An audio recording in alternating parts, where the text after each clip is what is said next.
कलयुग में भगवान विष्णु का कल्कि अवतार। कलयुग के अंत में भगवान विष्णु का 10वां और अंतिम अवतार कल्कि अवतार होगा।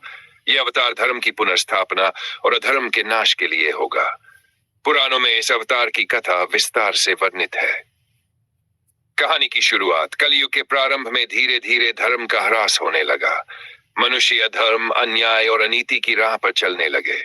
सत्य, तप, दया और अहिंसा का लोप हो गया।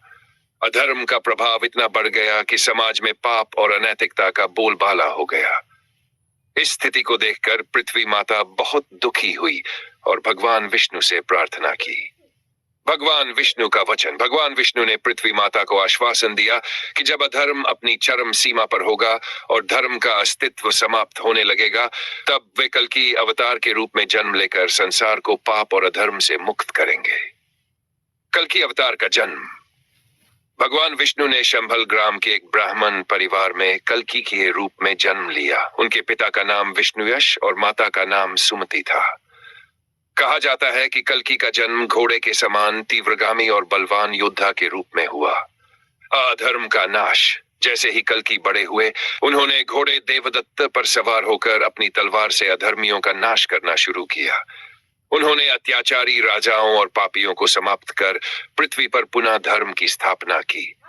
उनके पराक्रम और तप के कारण संसार में शांति और समृद्धि लौट आई। धर्म की पुनर्स्थापना। कल्कि अवतार के समय पृथ्वी पर पुनः सत्य, अहिंसा, दया और तप जैसे गुणों की स्थापना हुई।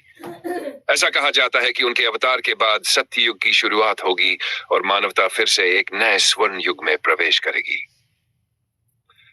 कल्कि अवतार की कथा यह संदेश देती है कि जब भी संसार में धर्म का पतन होता है, तब भगवान स्वयं अवतार लेकर धर्म की पुनर्स्थापना करते हैं।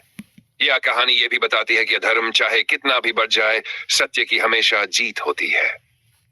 यह कथा मानव जीवन में सत्य, धर्म और न्याय के महत्व को दर्शाती है।